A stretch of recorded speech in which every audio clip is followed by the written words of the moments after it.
Hi everyone. ఈరోజు recipe వచ్చేసి sweet chapati. మిగిలిపోయిన చపాతీలతో ఇలా బెల్లం ఆనకం పట్టి ఇలా చిన్న చిన్న ముక్కలుగా చేసి ఇలా రెసిపీ చేసుకుంటారు. ఈ స్వీట్ రెసిపీ అయితే బెల్లంతో చేస్తున్నాం కాబట్టి చాలా హెల్తీ రెసిపీ. ఎక్కడ స్కిప్ చేయకుండా చూడండి, టేస్ట్ కూడా చాలా బాగుంటుంది. నేను చెప్పే పద్ధతిలో ట్రై చేయండి. ముందుగా స్టవ్ ఆన్ చేసుకొని కడాయి పెట్టుకొని అది హీట్ ఎక్కాక అందులో తురుముకున్న బెల్లాన్ని యాడ్ చేసుకుందాం.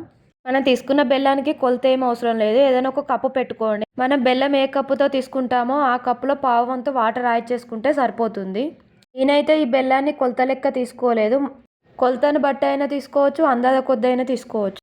గ్యాస్ హై ఫ్లేమ్లో పెట్టి ఈ ప్రాసెస్ చేసుకోండి. నేనైతే చెంబులో కొన్ని వాటర్ తీసుకొని యాడ్ చేసుకున్నాను, పావు వంతు వాటర్ తీసుకుంటే సరిపోతుంది. ఈ బెల్లాన్ని చిక్కపడే వరకు మరిగించుకుందాం. ఈ రెసిపీ అయితే మా మమ్మీ మాకు చిన్నప్పుడు చేసి పెట్టేది, మా తమ్ముడికి నాకు. మేమైతే అప్పుడు ఎంత బాగా ఇష్టంగా తినేవాళ్ళము. నాకు ఇవాళ మిగిలిపోయిన చపాతీలను చూస్తే నాకు ఆ రెసిపీ చేయాలనిపించింది. టేస్ట్ కూడా అంత బాగుంటుంది.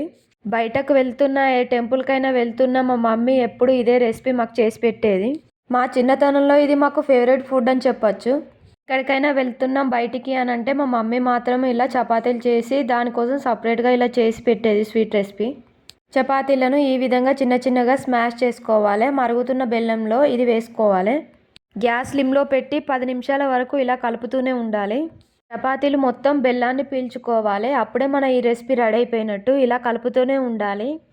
మీడియం ఫ్లేమ్లో గ్యాస్ ఉంచి ఈ ప్రాసెస్ చేసుకోవాలి. అయినా ఇప్పటి రెసిపీస్కి అప్పటి రెసిపీస్కి చాలా తేడా ఉంది. ద బెస్ట్ హెల్తీ రెసిపీ అని చెప్పచ్చు. ఇది పిల్లలకు ఈవినింగ్ స్నాక్స్ కిందకి చేయొచ్చు. చపాతీలు ఎప్పుడైనా మిగిలిపోయినా కూడా ఇలా చేసుకుంటే సరిపోతుంది. ప్రత్యేకంగా దానికోసమైనా చేసుకోవచ్చు. మీరు అనుకుంటున్నారు కావచ్చు, ఈ అమ్మాయి ఎప్పుడు బెల్లంతో రెసిపీసే చేస్తుందని. నాకు తెలిసి షుగర్ కంటే బెల్లమే హెల్త్కి మంచిది కదా. బెల్లం తినడం వల్ల బ్లడ్ లెవెల్స్ కూడా పెరుగుతాయి కదా. మా మమ్మీ ఉండగా మాకు ఏ బాధ తెలిసేది కాదు, ఒక్క మా డాడీ లేడనే బాధ తప్ప. మా మమ్మీ కూడా నేను కాలేజ్ చదివేటప్పుడు చనిపోయింది. మా మమ్మీ నన్ను ఎంత బాగా చూసుకునేదో మా హస్బెండ్ కూడా అంత బాగా చూసుకుంటాడు. నాకు మా మమ్మీ చెప్పిన ఈ రెసిపీ చూస్తే నాకు ఆ మాటలన్నీ గుర్తుకు వచ్చాయి. చూడండి, చపాతీ ముక్కలు అన్నీ పూర్తిగా బెల్లాన్ని పీల్చుకున్నాయి. ఒక 2 మినిట్స్ అలా స్లిమ్లో ఉడకనివ్వాలి. బెల్లం మొత్తం పీల్చుకున్న తర్వాత చపాతీలు స్మూత్గా అయిపోతాయి. తర్వాత ఒక చిన్న గ్లాస్ చిక్కటి పాలను ఇందులో యాడ్ చేసుకుందాం. పాలను యాడ్ చేసుకోవడం వల్ల టేస్ట్ ఇంకా బాగుంటుంది. పాలను యాడ్ చేసుకున్న తర్వాత గ్యాస్ స్లిమ్లో పెట్టాలి. ఒక 2 మినిట్స్ అలా వదిలేసి గ్యాస్ స్లిమ్లో ఉంచి అటు ఇటు కలుపుకోవాలి. ఈ చపాతీలు పాలను కూడా పూర్తిగా పీల్చుకోవాలి. ఇందులో వాటర్ లాంటివి ఏం లేకుండా పూర్తిగా పీల్చుకున్నంత వరకు మనం కలుపుతూ ఉండాలి. స్టవ్ ఆఫ్ చేసుకొని ఒక 5 నిమిషాలు అలా వదిలేయాలి. 5 నిమిషాల తర్వాత మనం వేసిన పాలు బెల్లంతో అది దగ్గరికి అయిపోతుంది చపాతీ ముక్కలు.